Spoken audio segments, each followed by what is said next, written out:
अगर आप एक चक्र को भी जागृत कर लेते हो तो आप उन 65 पर लोगों से आगे रहोगे जो नॉर्मल लाइफ में जीवन जी रहे हैं।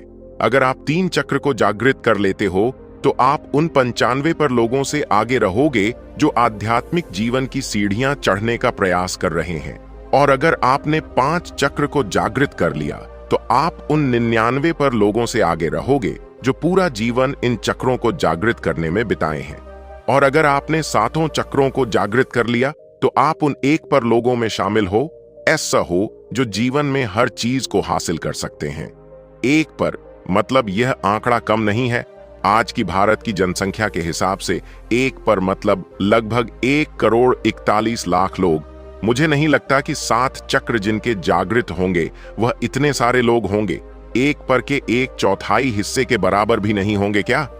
इतना मुश्किल होता है 7 चक्रों को जागृत करना? तो मैं कहूंगा हां भी और नहीं भी। हां और नहीं क्यों, यह मैं आपको आगे बताऊंगा। मानवीय संकल्प शक्ति की क्षमता असीम है। उसको जागृत करना और सद उद्देश्य के लिए प्रयुक्त कर रखना संभव हो सके तो कुछ भी बन सकना और कुछ भी कर सकना संभव हो सकता है। उससे पहले जान लेते हैं चक्र क्या होते हैं। वैसे तो चक्र का मतलब गोलाकार होता है क्योंकि इसका संबंध शरीर में ऊर्जा के एक आयाम से दूसरे आयाम की ओर गति से है, इसीलिए इसे चक्र कहते हैं। हमारे शरीर में हजारों ऊर्जा के भंवर चक्कर काट रहे हैं किसी गैलेक्सी की तरह, लेकिन उनमें भी 114 चक्रों को मुख्य माना गया। इन 114 में से भी मोटे तौर पर 7 चक्रों की सबसे ज्यादा चर्चा की गई है, जहां ऊर्जा वर्तुलाचा में चक्कर लगा रही है, जिसके कारण हमारा जीवन चलता है। विज्ञान ने भी इन चक्रों की सूक्ष्म उपस्थिति को माना है। भारतीय पारंपरिक औषधि विज्ञान के अनुसार यह चक्र हमारे शरीर में सुप्तावस्था में रहते हैं, हालांकि यह ऊर्जा के केंद्र हैं। इनको अंग्रेजी में एनर्जी सिस्टम भी कहा जाता है। बताने के लिए तो बहुत कुछ है शरीर के चक्रों के ऊपर, मगर फिर वीडियो बहुत बड़ी हो जाएगी और बड़ी वीडियो को आप ठीक से देखोगे नहीं, इसीलिए बहुत ही कम शब्दों में बताने का प्रयास करूंगा। मगर आपसे रिक्वेस्ट है, अगर आपको थोड़ी सी भी ज्ञान की जिज्ञासा है तो वीडियो को बिना स्किप किए अंत तक देखिए, क्योंकि आज मैं शरीर के 7 चक्रों का राज खोलूंगा। यह वीडियो देखने के बाद अगर आप चाहो तो हर एक चक्र को आप खोल सकते हो। तो चलिए आगे चलते हैं। इस वीडियो में हम जानेंगे मानव शरीर में 7 चक्रों का क्या प्रभाव होता है, हर एक चक्र को कैसे जागृत किया जा सकता है। 7 चक्र के बीज मंत्र भी बताएंगे जिससे चक्रों को खोलने में आसानी होगी, और हर एक चक्र के जागृत होने के बाद आपको कौन सी शक्ति प्राप्त होगी। 7 चक्रों को जागृत करते समय क्या क्या सावधानियां रखनी चाहिए, इन सब की जानकारी हम आपको इस वीडियो में देंगे। यह मानव शरीर अनंत रहस्यों से भरा हुआ है, जिसका हमारे वेदों में वर्णन मिलता है। आप इस दुनिया की हर चीज को हासिल कर सकते हो। आपके इसी शरीर में इतनी शक्तियां हैं जितनी देवी देवताओं में है, मगर उन्हें जागृत करना पड़ेगा। वह सारी शक्ति अभी सुसुप्त अवस्था में आपके शरीर में है, तो उन्हीं शक्तियों को आज हम जागृत करेंगे, मतलब शक्तियों को जागृत करने का ज्ञान देंगे। आगे आपके ऊपर है कि आप इस ज्ञान का कितना हिस्सा अपने आचरण में ला सकते हो। हमारा सबसे पहला चक्र है मूलाधार चक्र, जिसे रूट चक्र भी कहा जाता है। शरीर के 7 मुख्य चक्रों में से यह पहला चक्र है। इसका संबंध सुरक्षा, स्थिरता और भौतिक आवश्यकताओं से होता है। मूलाधार चक्र का स्थान व्यक्ति के गुदा और लिंग के बीच में होता है। यह 4 पंखुड़ियों वाला आधार चक्र है। 99.9 पर लोगों की चेतना इसी चक्र पर अटकी रहती है और वे इसी चक्र में रहकर मर जाते हैं, जिनके जीवन में भोग, संभोग और निद्रा की प्रधानता है। उनकी ऊर्जा इसी चक्र के आसपास एकत्रित रहती है। मूलाधार चक्र का बीज मंत्र है लम। मूलाधार चक्र जगाने की विधि मनुष्य जब तक पशु व्रूला चक्र के स्थान पर ध्यान केंद्रित करें, ऐसा करने से मूलाधार चक्र जागृत होने लगता है। इसको जागृत करने का दूसरा नियम है यम और नियम का पालन करते हुए साक्षी भाव में रहना। मैं यहाँ पर कुछ आसन बताऊंगा जिससे आपको मूलाधार चक्र को जागृत करने में सहायता मिलेगी। Tadasana mountain pose, virabhadrasana warrior pose, vrikshasana tree pose, malasana garland pose. यह आसन हो गए। और प्राणायाम की बात करें तो कपालभाति और भस्त्रिका प्राणायाम करने से मूलाधार चक्र को जागृत करने में सहाय मिलती है। अब जानते हैं इस चक्र का आपके शरीर पर क्या प्रभाव देखने को मिलेगा। इस चक्र के जागृत होने पर व्यक्ति के भीतर वीरता, निर्भीकता और आनंद का भाव जागृत हो जाता है। व्यक्ति की शारीरिक इच्छाएं नियंत्रित हो जाती हैं और वह ब्रह्मचर्य का पालन कर सकता है। आध्यात्म में स्थिरता। ब्रह्मचर्य से व्यक्ति की आध्यात्मिक ऊर्जा का संरक्षण होता है, जिससे वह ध्यान और साधना में अधिक गहराई तक जा सकता है। मूलाधार चक्र के विषय में ध्यान में रखने योग्य बात, मूलाधार चक्र का जागरण धीरे धीरे होता है और इसके लिए धैर्य और निरंतर अभ्यास की आवश्यकता होती है।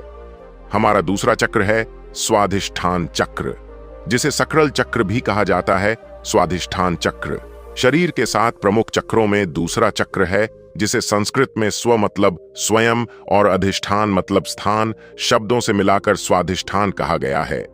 यह चक्र मनुष्य के भीतर आत्मा के व्यक्तिगत निवास स्थान को दर्शाता है और जीवन ऊर्जा के प्रवाह का मुख्य स्रोत माना जाता है। यह वह चक्र है जो लिंग मूल से 4 अंगुल ऊपर और नाभि के नीचे स्थित है, जिसकी 6 पंखुड़ियां हैं और इसका रंग नारंगी यानी ऑरेंज है। स्वाधिष्ठान चक्र व्यक्ति को आत्मचेतना की ओर प्रेरित करता है। इस चक्र के जागरण से व्यक्ति अपने अंदर छिपी आत्मीय और आध्यात्मिक संभावनाओं को पहचानने लगता है। अगर आपकी ऊर्जा इस चक्र पर ही एकत्रित है, तो आपके जीवन में आमोद प्रमोद, मनोरंजन, जो घूमना फिरना और मौज मस्ती करने की प्रधानता रहेगी, यह सब करते हुए ही आपका जीवन कब व्यतीत हो जाएगा आपको पता भी नहीं चलेगा और हाथ फिर भी खाली रह जाएंगे। स्वाधिष्ठान चक्र का बीज मंत्र है वम स्वाधिष्ठान चक्र जागृत करने की विधि। आपको मैं एक बार में ही बताना चाहूंगा। आध्यात्मिक जीवन में ऊपर उठने के लिए ध्यान, प्राणायाम या कोई भी आसन करते हो तो आपको अपने रीढ़ की हड्डी सीधी रखनी है। आंखें बंद करें और स्वादिष्ट चक्र का ध्यान करें, जो नाभि के ठीक 2 इंच नीचे जन्नांगों के पास स्थित है। एक चमकता हुआ नारंगी ऑरेंज रंग का प्रकाश इस चक्र में देखने का प्रयास करें। ध्यान के दौरान आप वाम मंत्र का उच्चारण कर सकते होते हैं, जो इस चक्र का बीज मंत्र है। 20 से 25 मिनट तक रोजाना इस ध्यान को करें। स्वाधिष्ठान चक्र जागृत करने में उपयोगी आसनबद्ध konasana, butterfly pose, uttanasana, forward bend, paschimottanasana, seated forward bend, उपयोगी प्राणायाम, अनुलोम विलोम और भ्रामरी प्राणायाम। यह आसन और प्राणायाम स्वाधिष्ठान चक्र को जागृत करने में उपयोगी हो सकते हैं। अगर आपके जीवन में मनोरंजन या फिल्म देखने की आदत है, तो आपको थोड़ी कठिनाइयां आ सकती हैं, क्योंकि नाटक और फिल्में सच्ची नहीं होती, लेकिन उससे जुड़कर व्यक्ति की चेतना को बेहोशी की हालत में धकेल है। इनसे आप जो अनुभव करते हैं वह आपके बेहोश जीवन जीने का प्रमाण है, क्योंकि जो साधक होता है वह इस संसार को माया और नाटक मानकर चलता है, तो नाटक और फिल्मों की बात ही छोड़ दो। स्वाधिष्ठान चक्र का आपके शरीर पर क्या प्रभाव देखने को मिलेगा? इसके जागृत होने पर क्रूरता, गर्व, आलस्य, प्रमाद, अवज्ञा, अविश्वास आदि दुर्गुणों का नाश होता है। सिद्धियां प्राप्त करने के लिए जरूरी है कि आपके जीवन से ऊपर वाले 7 दुर्गुण समाप्त हो, तभी सिद्धियां आपका द्वार खटखटा आएंगी। वैसे तो हर एक चक्र के ऊपर आधे से 1 घंटे की वीडियो बनती, मगर मैं आपको बहुत ही कम शब्दों में और अच्छी तरह से बताने का प्रयास कर रहा हूं, तो प्लीज वीडियो को बिल्कुल स्किप मत करना दोस्तों, नहीं तो आप बहुत ही महत्वपूर्ण जानकारी मिस कर सकते हो। तीसरा चक्र है मणिपुर चक्र, जिसे सोलर प्लेक्सस चक्र या नाभि चक्र भी कहा जाता है। यह चक्र नाभि के पीछे स्थित होता है। मणिपुर शब्द का अर्थ है रत्नों का शहर या मणियों की आभा, जो यह दर्शाता है कि यह चक्र व्यक्ति के अंदर छिपी हुई शक्तियों और संभावनाओं का प्रतिनिधित्व करता है। इसका तत्व अग्नि है, जो प्रकाश, गर्मी और परिवर्तन का प्रतीक है।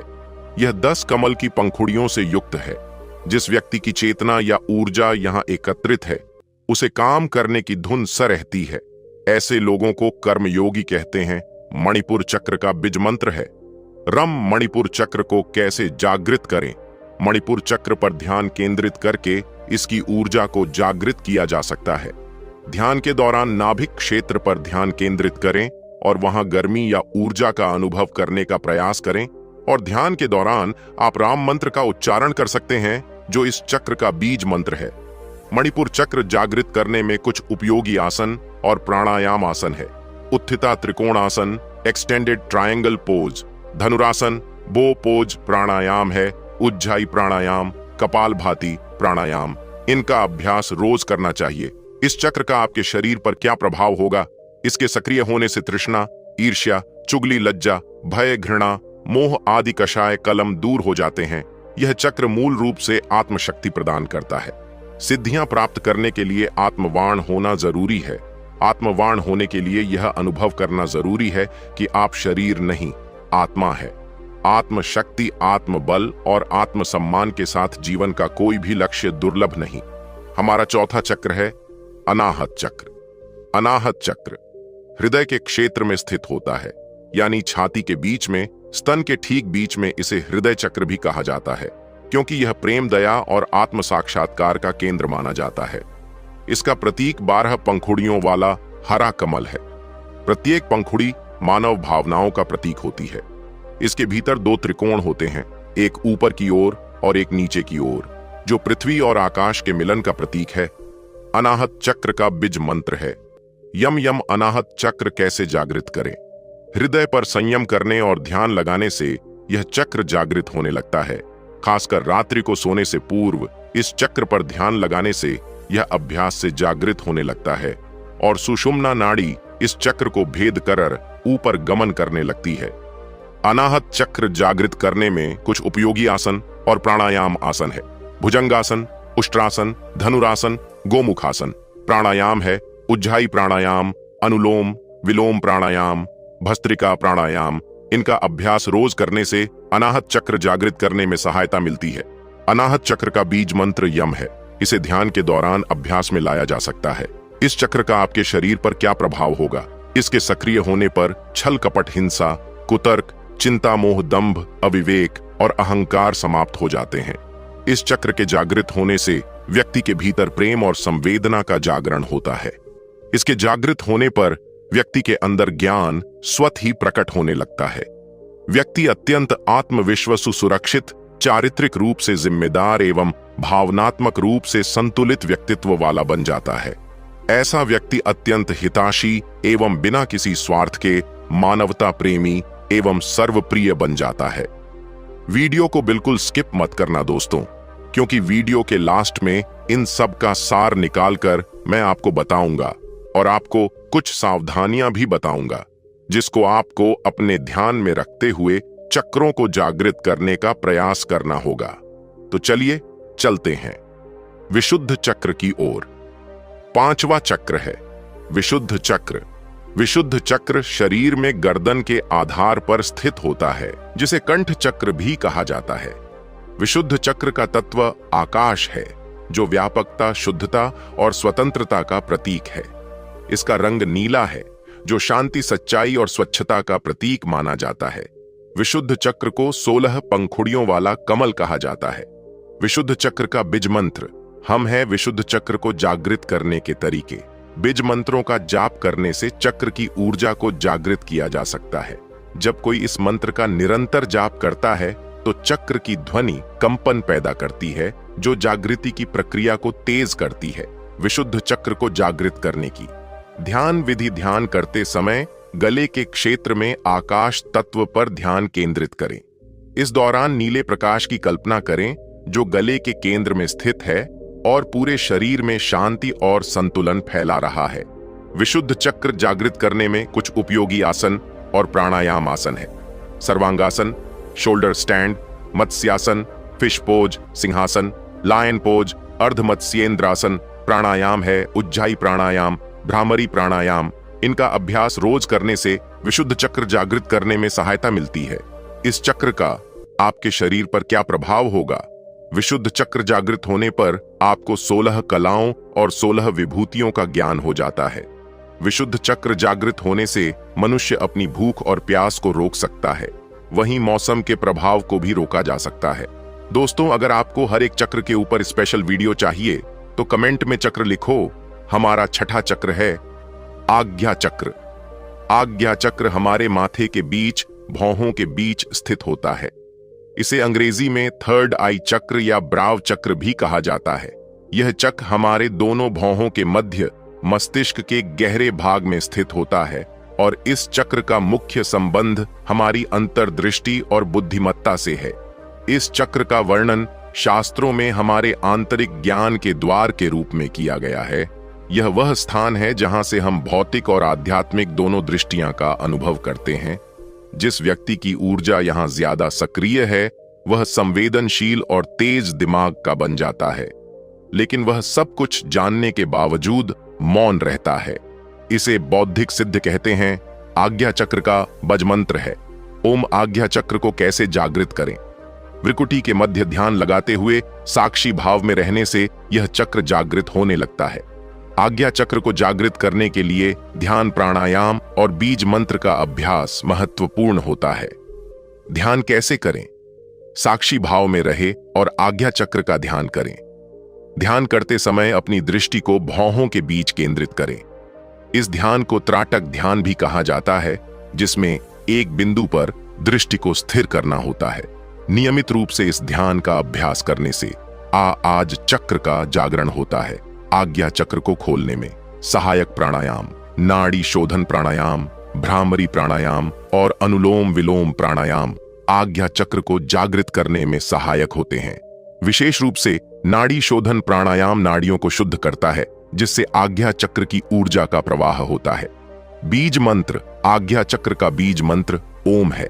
इस मंत्र का जप करते समय ध्यान केंद्रित करके गहरे श्वास प्रश्वास के साथ इसका उच्चारण करें। यह आपके भीतर की चेत को जागृत करता है और आज्ञा चक्र की ऊर्जा को सक्रिय करता है। सहायक आसन, बालासन, चाइल्ड पोज, शीर्षासन, head stand, Paschimottanasana, seated forward bend. इस चक्र का आपके शरीर पर क्या प्रभाव होगा? यहां अपार शक्तियां और सिद्धियां निवास करती हैं। इस आज्ञा चक्र को जागृत करने से आपको बहुत सारी शक्तियों का अनुभव होगा। आज्ञा चक्र जागृत होने से व्यक्ति सिद्ध पुरुष हो जाता है। उसको वाक सिद्धि प्राप्त हो जाती है। वह जो बोलेगा वह सत्य होगा। यह सारी शक्तियां उस व्यक्ति की नहीं है, उसने जो तप किया है उसका यह प्रभाव है। हमारा लास्ट चक्र यानी 7वां चक्र है सहस्रार चक्र। सहस्रार की स्थिति मस्तिष्क के मध्य भाग में है, अर्थात जहां छोटी रखते हैं। यदि व्यक्ति यम नियमा आसन प्राणायाम का पालन करते हुए यहां तक पहुंच गया है तो वह आनंदमय शरीर में स्थित हो गया है। ऐसे व्यक्ति को संसार, संन्यास और सिद्धियों से कोई मतलब नहीं रहता है। सहस्रा चक्र का बीज मंत्रों में है। यहां पर समझने वाली बात, दोनों चक्रों का बीज मंत्र ओम है, लेकिन इनके प्रभाव अलग अलग हैं। जहां आज्ञा चक्र अंतर्ज्ञान और मानसिक स्पष्टता के लिए है, वहीं सहस्रार चक्र आत्मज्ञान और ब्रह्मांडी चेतना से संबंध का केंद्र है। सहस्रार चक्र कैसे जागृत करें? मूलाधार से होते हुए ही सहस्रार तक पहुंचा जा सकता है। लगातार ध्यान करते रहने से यह चक्र जागृत हो जाता है और व्यक्ति परमहंस के पद को प्राप्त कर लेता है। सहस्रार चक्र का बीज मंत्र ओम है। आपको ओम का जाप भी इस चक्र को जागृत करने में सहायक हो सकता है। सहस्रार चक्र को जागृत करने में सहायक आसन और प्राणायाम आसन है। Shirshasana, headstand padmasana, lotus pose, shavasana, corpse pose. Sahasrara chakra जागरण के लिए प्राणायाम, ब्राह्मणी प्राणायाम, नाड़ी शोधन प्राणायाम, उज्जाई प्राणायाम, ध्यान मेडिटेशन के द्वारा सहस्रार चक्र जागृत होता है। सहस्रार चक्र का आपके शरीर पर क्या प्रभाव होगा? शरीर संरचना में इस स्थान पर अनेक महत्वपूर्ण विद्युतीय और जैवी विद्युत का संग्रह है। यही मोक्ष का द्वार है। सहस्रार चक्र जागृत होने के बाद आपको सर्वोच्च ज्ञान, अल्टीमेट नॉलेज, आत्म साक्षात्कार, सेल्फ रियलाइफ, माइंडी ऊर्जा से संबंध, कनेक्शन विद कॉस्मिक एनर्जी, भौतिक और आध्यात्मिक उत्थान, शांति, आनंद और परम सुख की अनुभूति होगी। सहस्रार चक्र के जागृत करने के दौरान आपको कुछ सावधानियां रखनी होगी। सहस्रार चक्र जागरण के दौरान मिलने वाली चुनौतियां, शरीर और मन की शुद्धि का महत्व। सहस्रार चक्र जागरण करने से पहले बाकी चक्रों का संतुलन में होना आवश्यक है। जैसे कि मैंने पहले बताया था, हां भी और नहीं भी का कारण बताता हूं। 7 चक्र खोलने के बारे में तो आपको जानकारी हो गई, मगर इनमें और भी कुछ बहुत ही महत्वपूर्ण सावधानियां आपको रखनी होगी। जैसे कि एक एक करके धीरे धीरे एक चक्र की ऊर्जा को संतुलन में रखते हुए आपको दूसरे, तीसरे, चौथे चक्र की ओर बढ़ना है। दूसरा है, आपको भोजन सात्विक करना होगा। खट्टा मीठा, तीखा नॉनवेज, छटपटा भोजन तथा शराब, तंबाकू आदि का त्याग आवश्यक है। खट्टा मीठा तीखा भोजन त्यागना यह एक प्रकार का तप है। यह तप आपके शरीर के चक्र को खोलने में सहायक होगा। तीसरा है, आपको ब्रह्मचर्य का पालन करना होगा। ज्यादा क्रोध, ज्यादा लोभ, अहंकार को दूर रखना होगा। यह सब आपको शुरुआत में ही करना होगा। जब चक्र जागृत होंगे तो बाद में यह सब अपने आप होने लगेगा। और एक बात दोस्तों, आपको सनातन धर्म को आगे बढ़ाने के लिए हमारे चैनल रियल इंस्पायर्ड सब्सक्राइब करके आगे बढ़ाए, और अभी तक लाइक नहीं किया तो कर दो प्लीज, और एक कमेंट जरूर करना। चौथा है, यह सारी प्रक्रिया आपको एक अनुभवी गुरु के मार्गदर्शन में करनी चाहिए। चक्रों को जागृत करने का कार्य बिना अनुभवी गुरु के मार्गदर्शन के नहीं करना चाहिए। गुरु का होना इसलिए महत्वपूर्ण है क्योंकि इसी प्रकार से कुंडलिनी शक्ति को भी जागृत किया जाता है। इसमें किसी भी गलती से मानसिक और शारीरिक समस्याएं उत्पन्न हो सकती हैं। ध्यान रहे बिना गुरु योग्य गुरु के करने की कोशिश न करें। धन्यवाद।